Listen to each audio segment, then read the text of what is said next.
É inegável o fato de que grande parte do mundo está entrando em conflito, em guerras, em divergência. Uma grande parte da América Latina pode-se dizer que já é comunista, já é socialista, já possui regimes de esquerda que causam fome e desigualdade no país a níveis alarmantes. Inclusive estão tentando implantar isso no Brasil. É óbvio que o anticristo vai utilizar de sistemas frágeis para se valer do seu governo com promessas vazias. E o anticristo, apesar de tudo, será um líder religioso. Só que um líder religioso proveniente do cristianismo. Um cristianismo falso, como diz o apóstolo Paulo e também o próprio apóstolo João. No livro de 2 Tessalonicenses, capítulo 2, do verso 7 e 8, nós podemos conferir o seguinte: com efeito, o ministério da iniquidade já opera, e aguarda somente que seja afastado aquele que agora o detém. Então será de fato revelado o iníquo, a quem o Senhor Jesus matará com o sopro da sua boca e destruirá com a manifestação da sua vinda. O que ele quer dizer aqui? É muito simples. Aqui ele está dizendo que o anticristo, ele já existe desde a época de Paulo. O anticristo é um posto, é um cargo, é algo além da materialidade humana. Ele é um espírito que opera em pessoas. E no final dos tempos, um só vai se revelar com todo o seu poder, com toda a sua força dada pelo dragão. Ele diz aqui que ele já existe, porém há algo que impede dele se revelar ao mundo. Se ele já existia nos tempos de Paulo, obviamente nos nossos tempos ele também existe. E o que é interessante, João dá aqui pistas de quem seria esse anticristo. Eu vou abrir aqui na carta de 1 João, capítulo 4, verso 3. Olha o que ele diz aqui: e todo espírito que não confessa a Jesus não procede de Deus. Pelo contrário, este é o espírito do anticristo, a respeito do qual tendes ouvido que vem e presentemente já está no mundo. O próprio João aqui já está confirmando que ele já está no mundo. A diferença é que algo está impedindo dele se revelar, porque quando ele se revelar na sua plenitude, aí sim os dias estarão contados para que Cristo venha. Obviamente, a Escritura vai dizer exatamente o período de governo desse anticristo, lá no livro de Apocalipse, salvo engano, no capítulo 17. Mas, veja só, o anticristo, ele vai ser uma pessoa a qual Paulo revela que surgirá de uma apostasia. Não haverá anticristo sem que antes haja aquela grande apostasia, para que depois se revele o filho da perdição. Paulo é muito claro em se referir a esse tema, porque a apostasia é afastar-se de. Eu não conheço um ateu que é apóstata, porque ele não se desviou de nada, ele não crê em nada. Para você se separar, você tem que ser casado. Então, para você se apostatar da fé, primeiro você deveria ter crido na fé verdadeira. Você primeiro deveria sair do cristianismo para dizer: eu me apartei do cristianismo. Você primeiro deveria ter ligação com Cristo para depois você dizer: hoje eu sou afastado de Cristo. Hoje eu sou apóstata. Você consegue compreender? Então, o que ele diz aqui é que o anticristo, ele é alguém que vem de uma linha que nega Cristo. Só que como é que ele nega Cristo? não é apenas dizendo que não crê em Cristo, porque isso é um ateu. O anticristo, ele pode até usar o nome de Cristo, até falar bem de Cristo. Só que ele faz uma coisa que é a etimologia do nome anticristo, que significa no lugar de Cristo. Ele toma o posto, o lugar, a tarefa, a prerrogativa que Cristo tem e só Ele tem, que é interceder a Deus por nossos pecados. Interceder, levar nossas orações a Deus e fazer essa propiciação, essa purificação de pecados. Somente Ele é nossa ponte para Deus. Quando alguém diz que tem essa função, ele toma o lugar de Cristo. Ele se torna um anticristo. E apostasia é justamente um divórcio, quando a igreja se divorciou de Cristo, se afastou de Cristo, abandonou Cristo.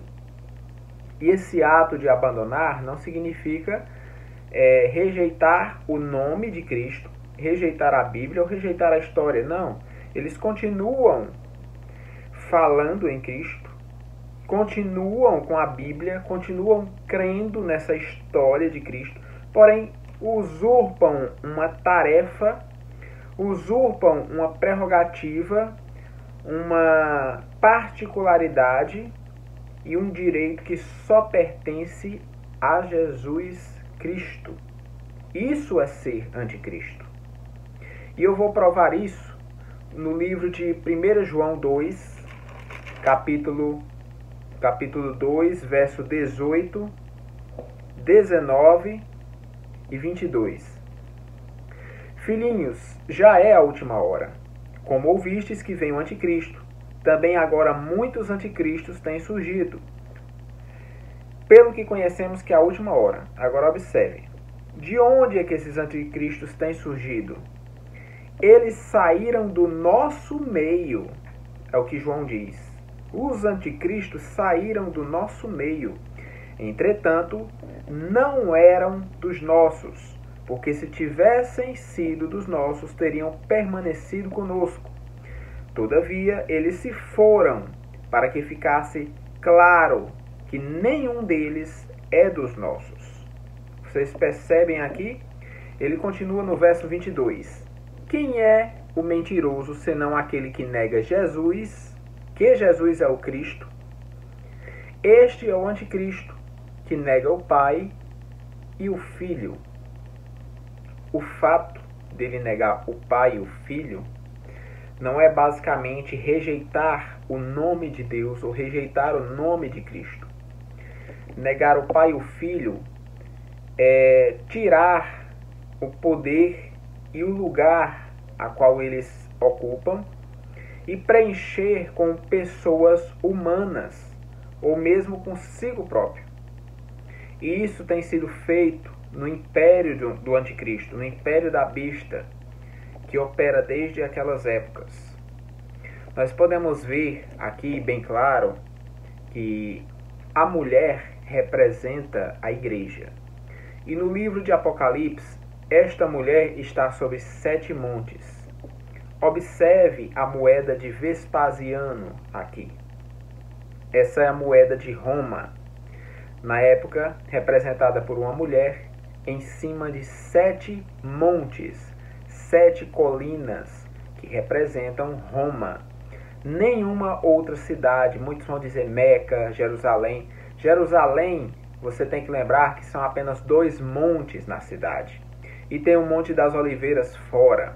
Você não vai encontrar 7 montes nem de longe na cidade de Jerusalém. Quanto dentro da cidade, você vai encontrar em Roma antiga 7 montanhas. Se você pesquisar no Google e botar Cidade dos 7 Montes ou Cidade das 7 Colinas, só vai aparecer um nome para você. Era assim que sempre foi apelidada aquela cidade. Uma prova disso é que em Apocalipse, capítulo 17, verso 18, o anjo vai dizer que a mulher que viste é a grande cidade que governa sobre os reis da terra. Então essa cidade, ela acaba se tornando governada por esse povo que era de Deus e agora deixou de ser. A mulher que antes era perseguida pela besta, agora está montada sobre essa besta, está em cima dos 7 montes. É a grande cidade que governa os reis da terra. E nós sabemos que era Roma naquela época.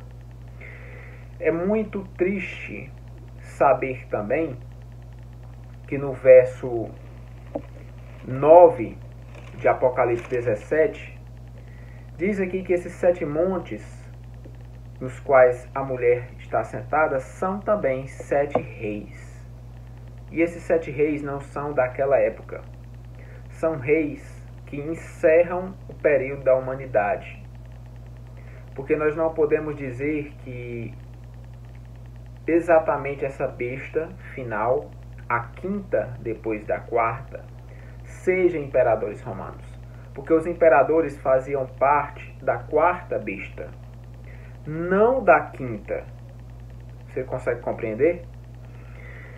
Quando você olha o mapa, fica muito claro que toda essa geografia converge apenas para isso. As 7 cabeças dessa besta representam 7 reis. E aí diz que essa besta também tem 10 chifres. Aí muitos vão pegar, sem conhecimento, e colocar os chifres em cabeças de uma forma misturada. Só que você tem que entender que a própria Escritura diz que uma dessas cabeças, que vai ser um dos reis dessa besta final, um só rei governará 10 reinos que receberão o poder junto com ele. Então os 10 chifres não estão divididos nas 7 cabeças. Os 10 chifres estão apenas em uma cabeça, que é a última cabeça. Nós também podemos ver aqui que João se admira ao ver a mulher montada sobre a besta. E esse tema que eu estou apresentando aqui não é crido apenas por mim ou por congregações atuais. O próprio Martinho Lutero, João Calvino, Zwinglio e muitos outros criam dessa forma. Criam assim. Essas doutrinas dispensacionalistas não existiam na época da Reforma, na época puritana. Isso é criação nova, pouco mais de 100 anos. Nós não podemos criar doutrinas do nada sem uma fundamentação, como se essas doutrinas fossem verdade e sem uma sequência lógica na Escritura. Porque pode ser que bata algum detalhe, mas o problema é que não vai fechar todos. 1 ou 2 vai dar certo, mas não vai encaixar todos. E para ser verdadeiro, tudo tem que se encaixar no seu devido lugar. É interessante que existe um reino agora muito pequeno e religioso que está unindo toda a cristandade. E tudo apontando para a grandeza do homem, não a de Cristo. E é justamente isso que o anticristo faz. É justamente esse o papel dele. A primeira besta governou, ou pelo menos tentou governar 10 reinos, derrubou 3, como diz em Apocalipse, recebeu a ferida de morte, foi restabelecida. Uma segunda besta nasce com 2 chifres, significando poder político e religioso ao mesmo tempo. E essa besta, dessa vez, recebe poder integral com 10 reis por 1 hora, que em vídeos passados já expliquei que representa 1 ano em linguagem profética.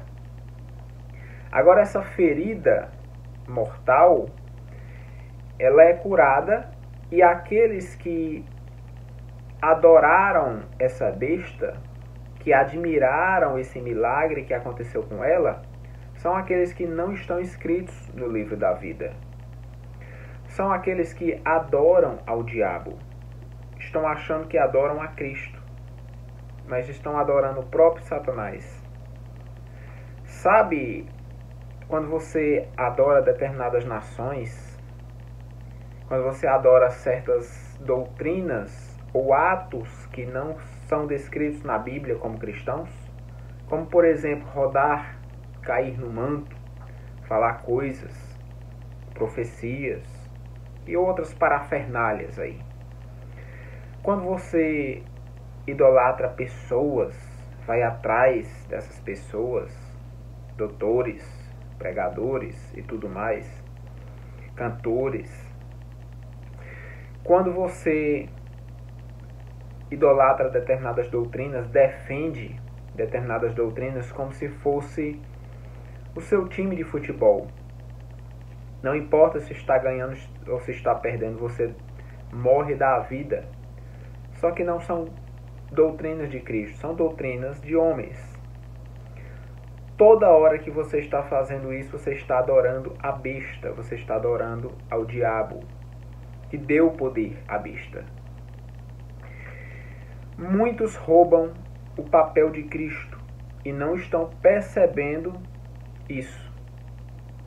Toda adoração que não é aceita por Deus, toda adoração que não foi predita por Deus, é uma adoração contra Deus. É uma adoração que Deus jamais vai aceitar. É uma adoração contra Cristo, anticristo. E é muito fácil se chegar a isso. Você observa na estátua de Nabucodonosor que começou com o Império Babilônico, foi para o Império Medo-Persa, passou a ser do Império Grego e se expandiu para o Império Romano. Falta uma besta, uma fera, um animal terrível, identificável como monstruoso, diferente dos demais.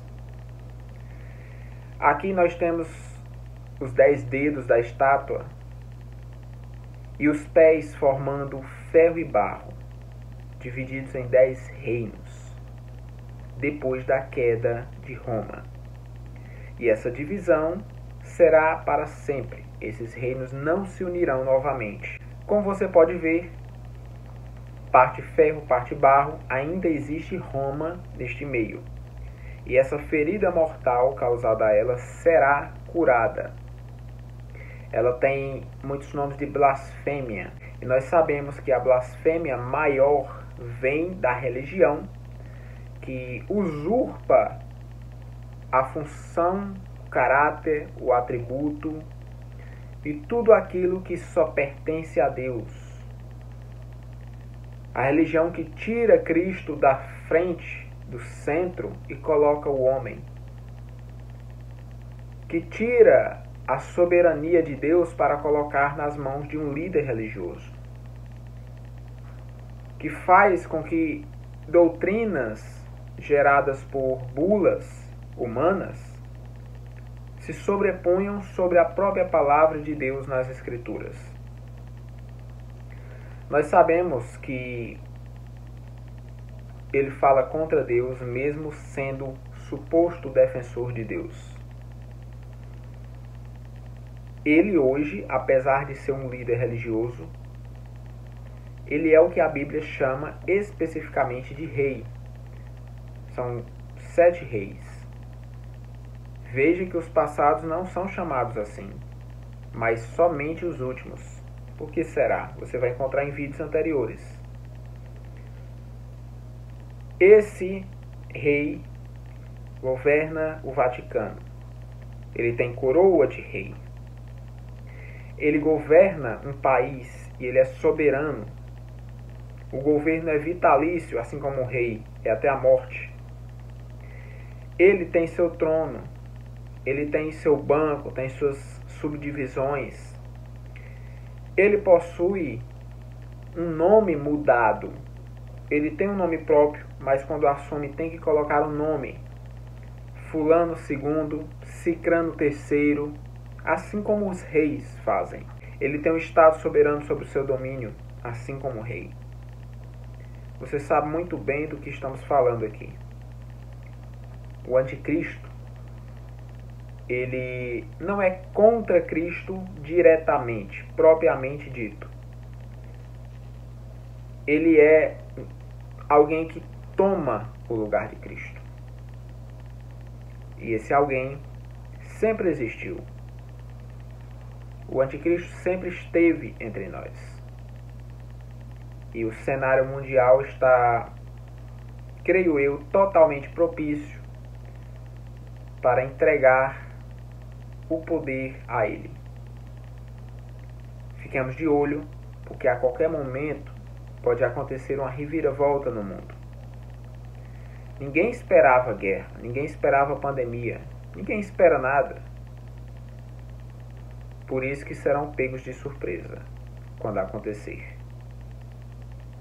Felizes os que conhecem as palavras dessa profecia e ouvem, porque saberão exatamente o que fazer, a quem adorar, como se comportar nesse período, e terão esperança para resistir até o fim.